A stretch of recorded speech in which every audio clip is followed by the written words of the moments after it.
and welcome to the Pursuit of Healthiness Podcast. I'm your host, Minanda van Delft. I'm a health and mindset coach, spaghetti and ice cream lover, travel junk, and a cat mom. I love conversations that are on a more raw and deeper level, and today's guest is Nadja Hagen.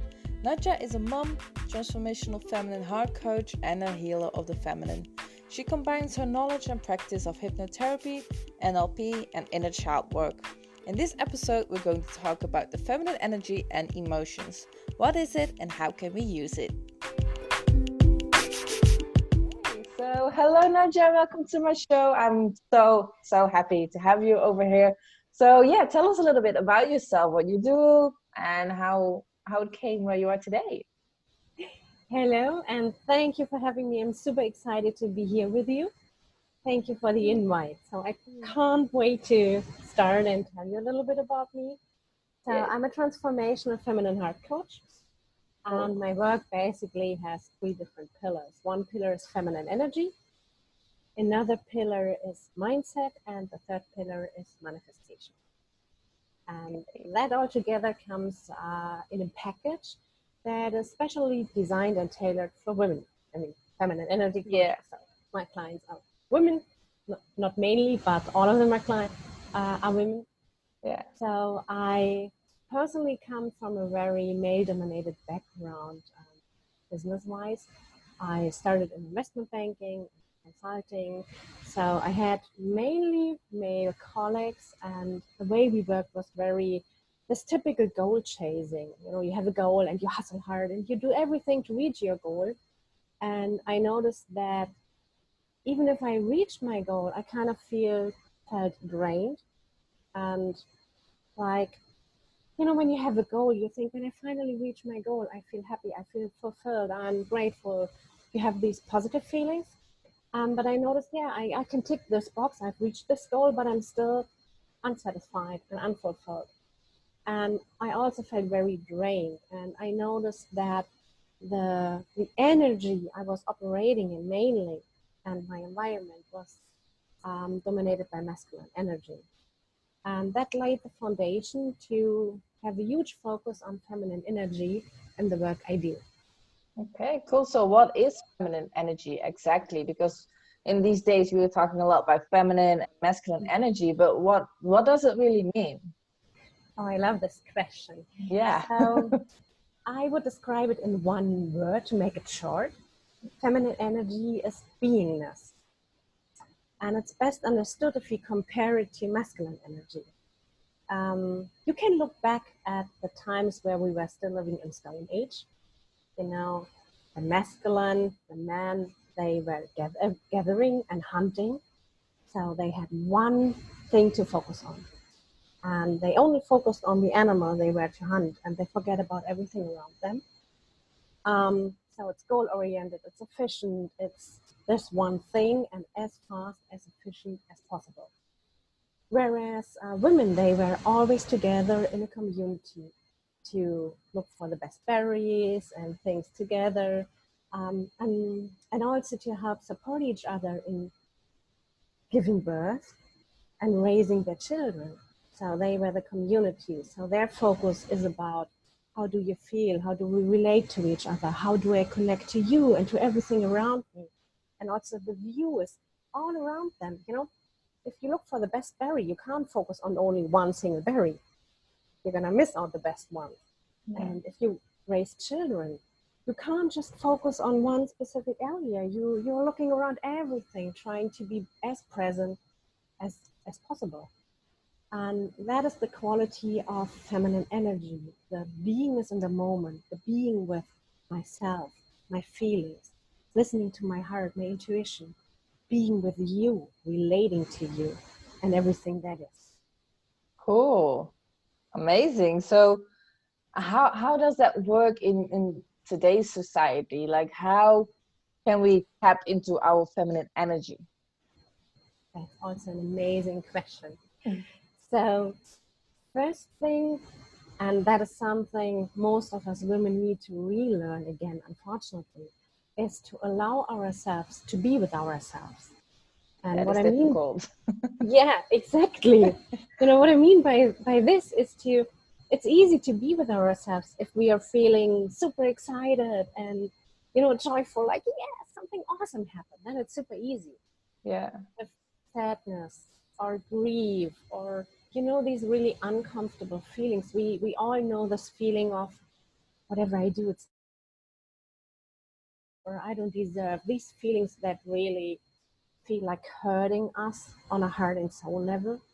To learn to be present with them and dive into our own, I call it the shadow work, the shadow parts that we try to hide away, like, oh, you are so uncomfortable and you are socially so unacceptable that I don't even want to have to do anything with you. I pretend you're not there, Mm-hmm. and that's the first step, to really take the time when I notice that something's coming up, to take the time to feel it and to have this little piece of me. It can be super, super, super tiny, like a sand corn, but this piece of me that knows this will pass. Yeah. So it's not as dangerous as it might seem to be at the first instance. That's the first thing. And that allows us to really relate on a deep, deep level with ourselves. And at the same time, increases the capacity on which we can relate to other people and to life. And there's something magical happening when we do this. This magical thing is that when we allow us to dive deeper into the negative feelings, the positive ones in our life also expands massively. Yeah. So that's the first step.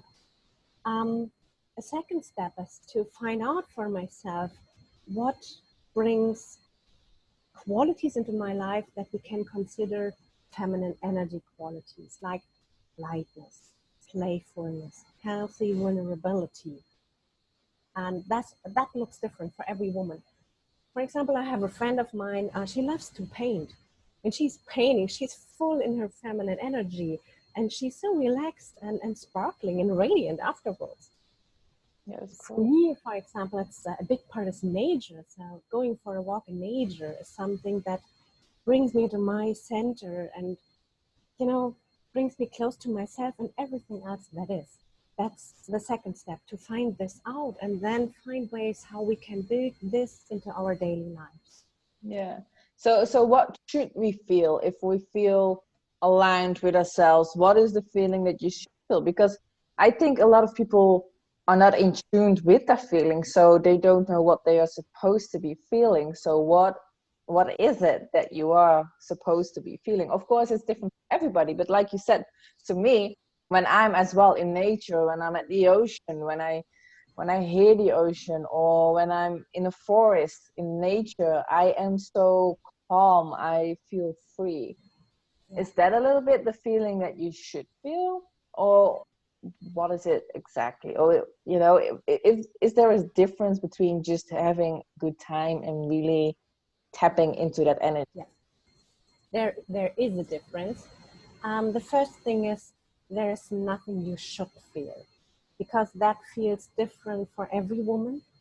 For you, it's freedom. Yeah. When you feel free, then you are tapping into your feminine energy. For me, it's I love freedom, but for me, it's also feeling connected. When I'm deeply connected to myself, and at the same time for everything that's around me, that's when I tap into my feminine energy. Um, there are women, when they are playing like crazy, with little ones, or doing a hobby they love, then they feel most aligned and centered within their feminine energy. So there's nothing you should do and you should feel, because that's a masculine approach as well. You should do this, then you get that. Yeah. And it's also, I said that for me, being a nature is a huge part of connecting to my feminine energy. But there are days where I go into the forest and I feel deeply held and supported and loved, and I have all these positive feelings. But there are also days where I go for a walk in the woods and I feel sad, lonely, like, yeah, like crying, which is also okay, because that is the beingness of being present with whatever is. And it can also change. The older we get, we are constantly changing and developing. So right now, feeling free for you is your way to step into your feminine energy. Yeah. It might be different in 5 or 10 years time. Maybe it's feeling light, feeling whatever might come up. So it's just the presence that's a good indicator if you're connected to your feminine. Okay. And we all have the feminine and masculine energy inside of us, right? So how can we tap into that depending on the situation? Because sometimes we need to be more caring, while other times, like in a job, we often need to be more tapping into our masculine energy. So how do we know when we are in balance?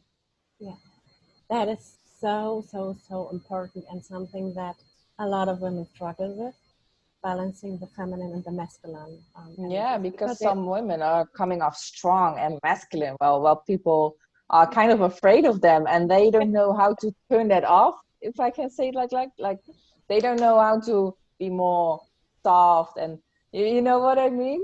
approachable. Yeah, totally, Yeah. totally. Yeah, absolutely. Yeah, you already said that we have both energies, and you're totally right, because both energies are super, super necessary. You know, when we are not able to step into our masculine, then we are just living day by day, no life vision, no values we orientate ourselves at. So that's super important. And a way to balance this is highly individual, because it depends on the main energy you're surrounded with on a day-to-day basis.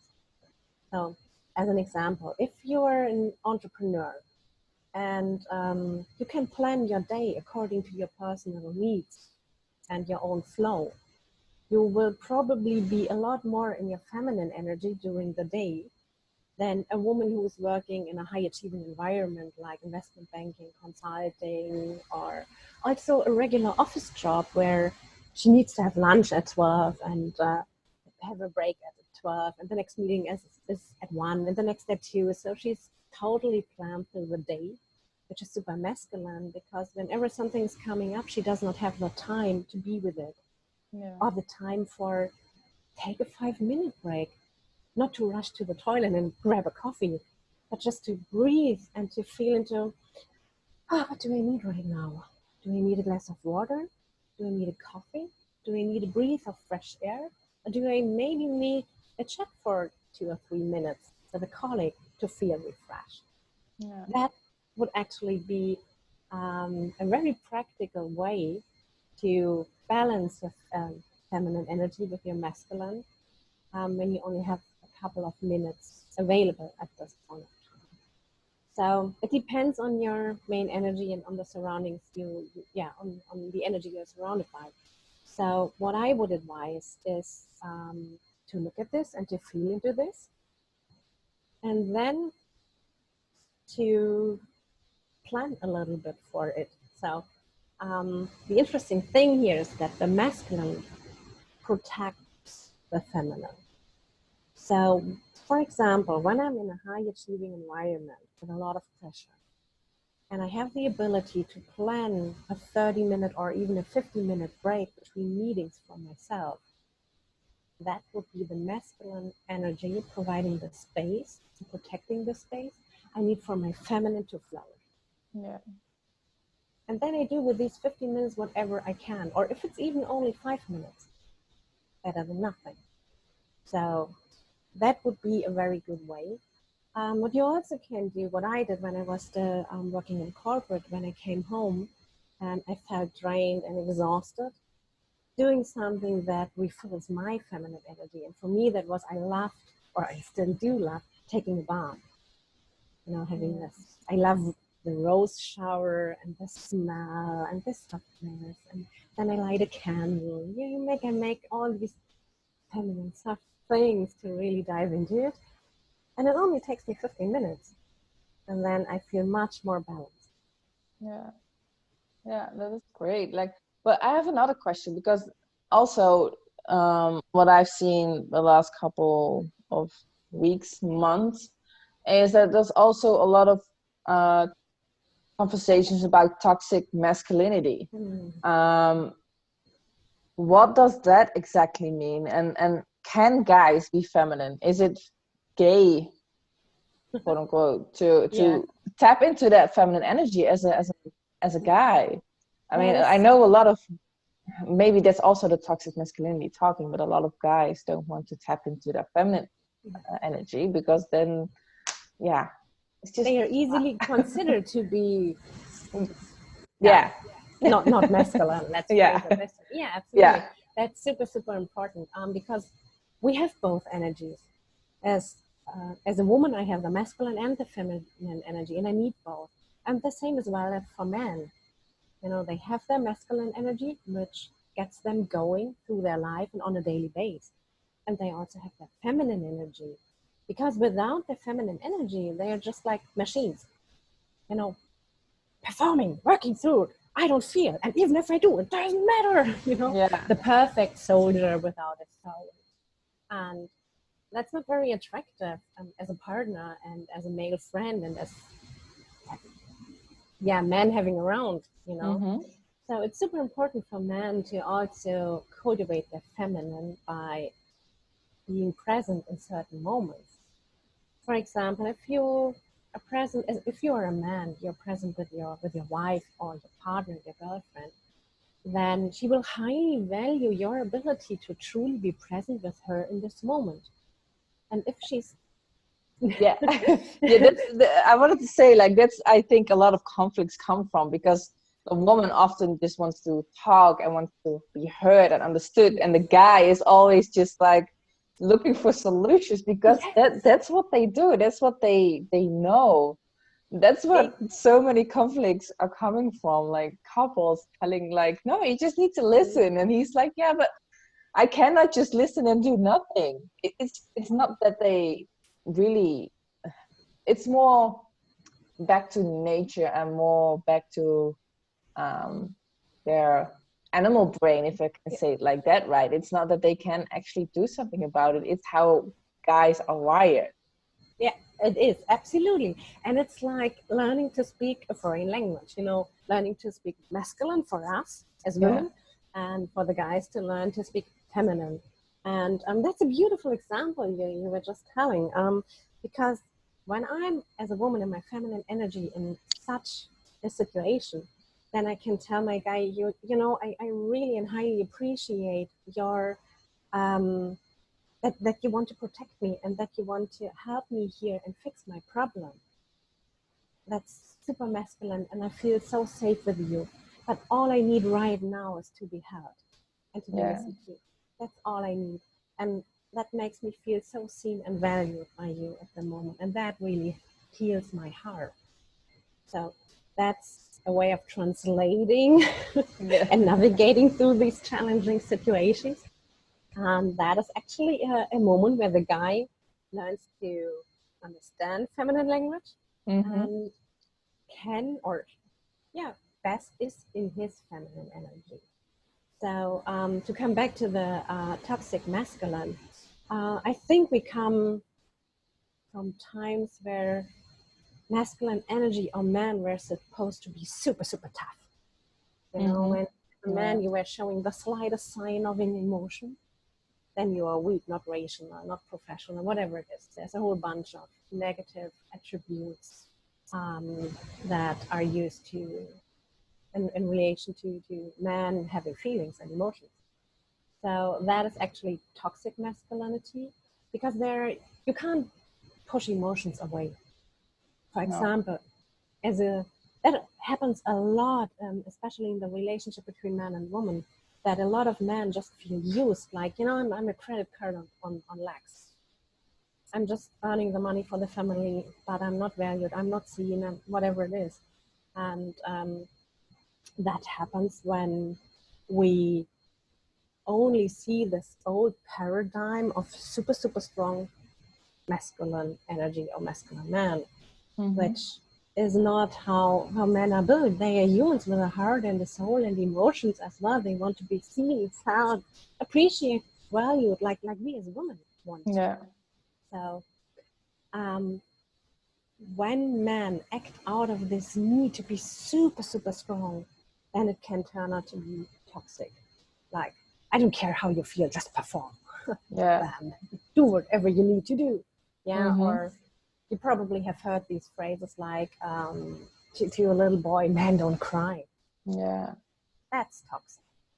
And I think it's something that is, that all men at this stage in history and in time need to work through, as well as we as women we have our task to do as well. Yeah. But to dare, and I initially say dare, no, intentionally, not initially, I intentionally say dare to reconnect back to their hearts as well. Because there's nothing more powerful and more healing than a masculine man putting his arms around you, just to be with you and your emotion in this moment without trying to change and fix something. Yeah. And that is also something that comes into the manifestation process, but also in the feminine process, something that is super, super important. And I'm missing it a lot nowadays. And that thing is acceptance. Yeah. You know, we want things to change super fast, light speed, yesterday, please. Yeah. But things can only change when we accept where we are right now, no matter how uncomfortable it is. And accepting, I'm here, I'm right here. You know, it doesn't feel good. I don't want to be here, but I accept I am here. Yeah. That, and only that, gives me the ability to say, okay, I'm here. Now I can go a step into a different direction. Yeah. Yeah, that's true. Absolutely.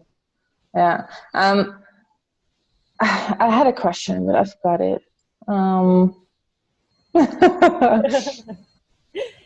yeah. How can we connect or reconnect with our partners who are tapping more into their masculine energy, and don't know how to deal with that? How can we because when we as a guy tapping into their feminine energy, they are probably more likely to open up and to talk about their feelings, and I know a lot of guys don't do that. So how can you handle that as a wife or as a partner? How can you handle a situation like that? How can you make sure that he still feels valid and appreciated and wants to open up to you? In fact, it's super easy. You don't need to do so much. It's just being present. Again, being, listening. Yeah. You know, the same that happens with men trying to help and protect and support their partners. The same nowadays happens with women. So we instantly go into fixing mode. Like, what can I do? How can I help? What can you do to make the situation better? And it's the same process that is going on. Just being present with him and providing a safe space where he can show himself, where he can open up, where he can admit that he does not know everything and that he doesn't always feel like the super strong leader who has a big plan A. Yeah. But that he's also a human being, and that it's totally okay, that makes him even more lovable and relatable and more special and valuable. Yeah. Okay, good. Great tip. Not that I have problems with that, because luckily my partner is really good with that. But I've seen that he had to learn it, kind of. Yeah, you have to make a work out of it. You have to be willing to do it and to be willing to listen to your body, ask yourself the right questions, and sit with yourself, even though it's really difficult. But I think that this year a lot of people had to sit with themselves and had to force, stay at home, be with themselves or be with a partner. And I think even though it's been hard, I think it has been really, really great for a lot of people to see that and to understand what it really means to be with yourself. Yeah. I think that is a challenge and also an opportunity that Corona or COVID-19, however you want to call it, gave us. Yeah. We as a society, or as the world society, we have lost distractions. Yeah. The only distraction that more or less was left is the TV. And most people can't watch TV for 24 hours a day. So, as you said, it's really a chance to sit with ourselves and It's a process, you know. Most of us, I mean, if you look at a baby, so I'm a fairly new mom. My daughter is 9 months old. Mm-hmm. And it's amazing and so super interesting for me that I can watch her because she teaches me so much. And if you look at such a little human, they are totally connected to their emotions. You know, in one moment, she's full of laughter and joy and play. And the next second, it's like terrible things has been happening, crying, being unhappy, and really flowing with her emotions. And a lot of us in our upbringing, we were taught that, oh, you laugh, that's a good emotion. Laugh a little bit more. You're so super cute. But, oh, you cry. No, no, no, no, no. Stop crying. You know, put a smiley face on. Yeah. So it's something that initially all of us humans can do perfectly. So it's not something you have to learn that you never knew how to do. It's just social conditioning that we need to remove to access this ability anymore. Yeah. And what usually happens when people sit with their emotions for the first time after a long period of being absent from themselves is that they are super, super, super scared that this emotion will kind of eat them up. So, meaning that there's nothing left of them. Yeah. And I can totally understand and relate to this feeling. But what I can say, and I can guarantee you this, it's practice. And it will not destroy you, it will not kill you, it will not eat you up, it will not make all your good and wonderful traits disappear magically, no. It will pass by and it will move through you and move out of the way of your life. Yeah. And the more you do it, the easier it gets because you rebuild the trust within yourself, your own heart, your own soul, and your own inner deep knowing. Beautiful. Yeah, it often starts with the parenting, right? Like you said, like we're often told to shut down as little as we are kids and are praised when we are happy. So what I believe that it's our duty as parents or new coming parents in the future someday, um, that we have the obligation to teach our children about all of this. So what will be a tip for you, or how would you handle your daughter right now when it comes to emotion? How can we make sure that the toxic masculinity doesn't exist anymore, and that we know how to tune into ourselves and with our emotions? Yeah, I think the most important thing we can do as parents is to take our little ones seriously in their emotions. You know, Yeah.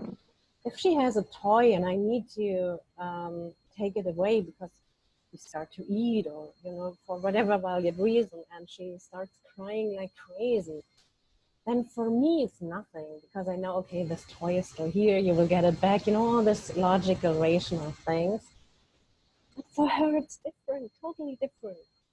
She doesn't know this. For her, it's just, oh, somebody has taken something away from me that is important right now. Yeah. And just, I take her serious in this situation. So it's okay for her to cry. And I try to be there with her, like understanding her situation and not saying like, oh, don't cry, you get it back. It's totally okay that you're unhappy and I'm sorry for this, that you're Yeah. feeling this way. That's also the way in which we teach and also ingrain empathy in our children. Because the more I was understood as a child and related to, the better I'm able to do the same when I'm a grown up.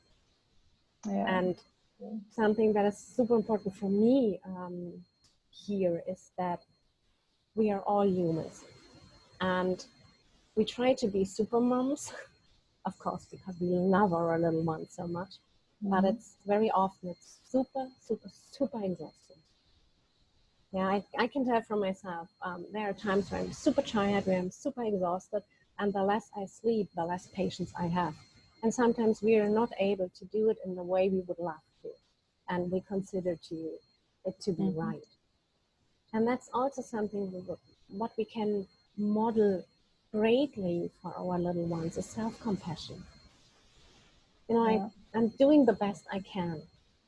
Sometimes it's good, sometimes it's better. And that's okay. Because I'm a human. I'm allowed to make mistakes. I'm super allowed. I'm designed to be not perfect. And if I had not the patience to her, she's only 9 months old, but I say sorry to her. When I'm feeling like, you should have been a little bit more patient with her right now. Then I say, I'm sorry that I did not have the patience I wanted to have right now in this situation. I'm sorry for that. I love you dearly. Oh, that's beautiful.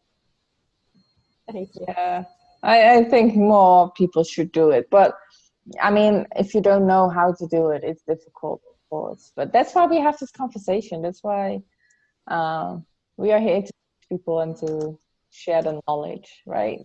I'm not saying it's the right way, but it can help you be a better person. Absolutely. I love that you open up the space for these conversations, that you're not afraid to ask the questions that are needed to be asked, even if they are the deep ones and the ones that are, they are topics which people are scared to touch because you never know, they might flow up or not. But you're going straight to the point, and I love this because I think it's a very, very important skill to learn how to handle our emotions and to handle ourselves, because life is not easy. Not always, at least. There are super easy and fun days, but there are also really, really tough ones. And I consider this a truly super important skill to lead our lives consciously and in a way that I want to say successfully, whatever success means for us in this case. For some people, it means freedom. For others, it means a lot of laughter and fun and play, whatever it is for you.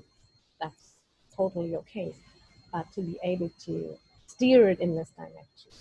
And I wish that we would have less math, history, biology in school and more relationship skills, communication skills, self-care, self-love. Exactly. Accept us as we are.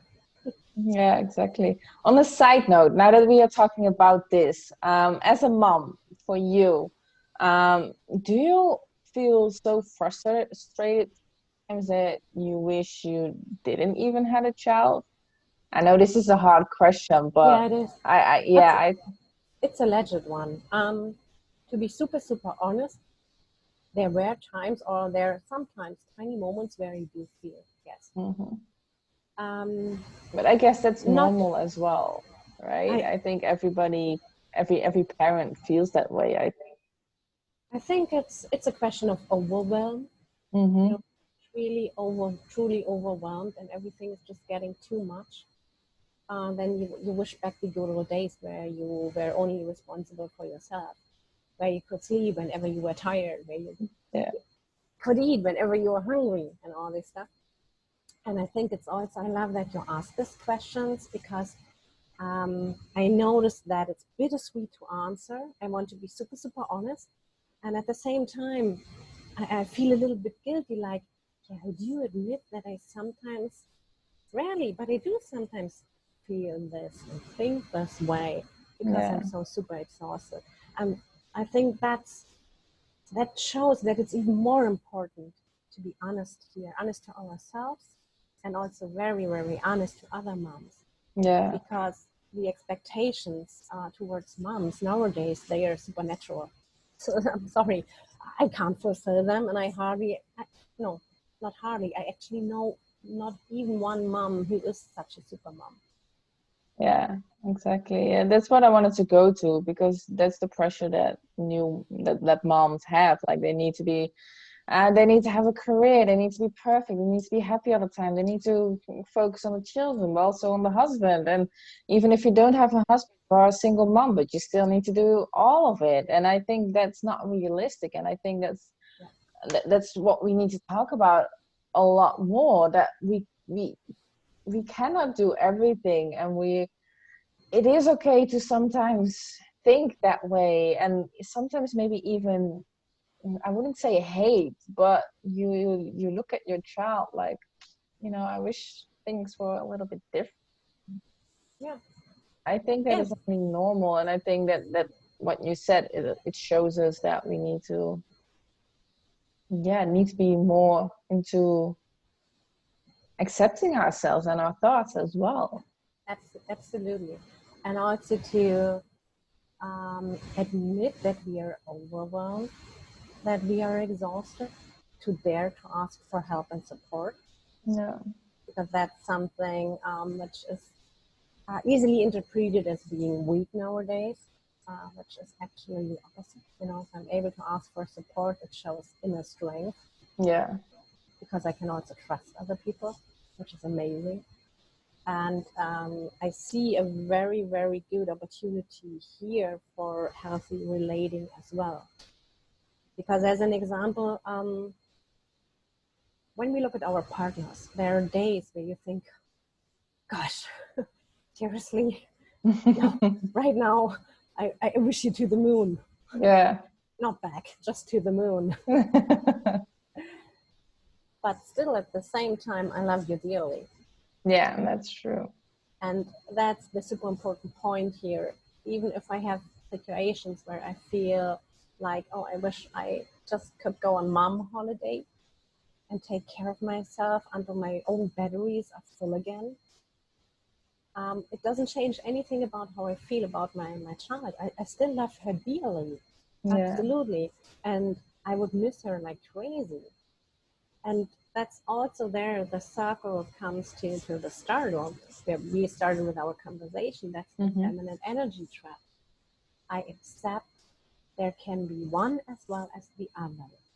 That's beingness. Both are there. They are not logical, they feel from a logical mind contradictory, which they are on an emotional level are not. I accept that. And that's also the super mommy phenomenon. That's an absolutely masculine, energized view on things. You have your to-do list. You have checklists. Yeah. You have to look perfect. Some supermodels or some models, they have back their old size and figure 6 weeks after giving birth. I still wonder how they did it. So if anybody knows how, please let me know. But your household should be super clean, super tidy. You're loving, caring, always smiling. When your husband comes back from work at the end of the day, you welcome him. Super open, friendly, relaxed. You have everything under control. And feminine energy is everything but control. So motherhood is a perfect example of feminine energy, because I was used to a life of having a lot of control. I always got my stuff done. I was super organized. And since I'm a mom, it's chaos, total chaos. I can't even plan tomorrow because I hardly know when will the baby be tired, when does she need to sleep. She still doesn't have a rhythm. So I am in the moment. Yeah. And it's, chaos instead of control. But chaos doesn't need to be negative. You can also you can also describe it as surrender and trust. Deep, deep trust. I love that. Yeah. Amazing. Oh, I love this conversation. I have a question, one of the last ones. What is the biggest lesson, your biggest life lesson that you've learned that you want to share with all of us? Mm-hmm.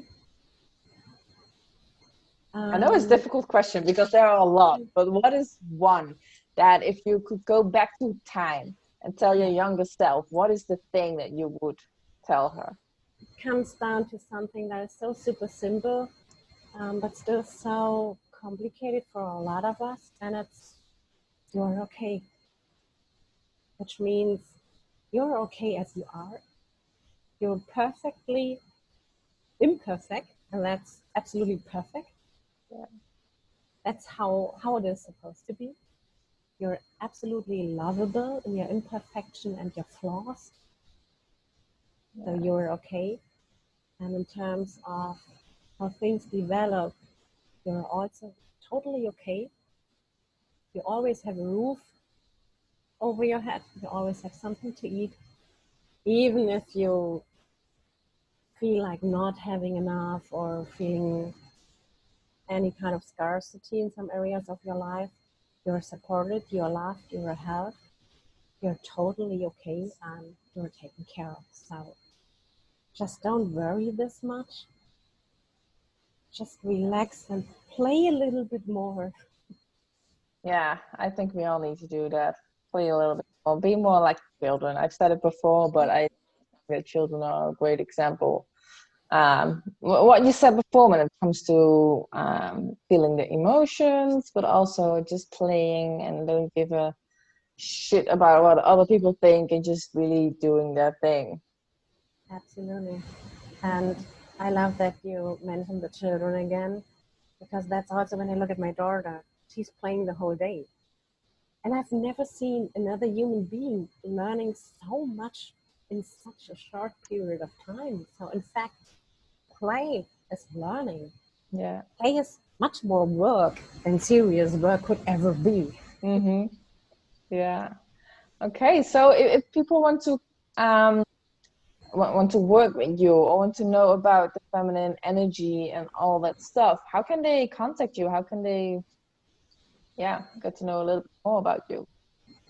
So one thing you can learn more about me, who I am, what I do, and why I do what I do is by visiting my website. That's www.nadjahagen.com. If you want to get in touch with me personally, there is the ability to contact me through the website. You can also find me on Facebook. My profile is Nadja Hagen. And if you want to dive a little bit deeper already and you're looking for a super loving community, then you can join my Facebook group where I'm regularly present and you find a community of awesome women. Okay, and great. You will find the link on this on my Facebook profile as well. So.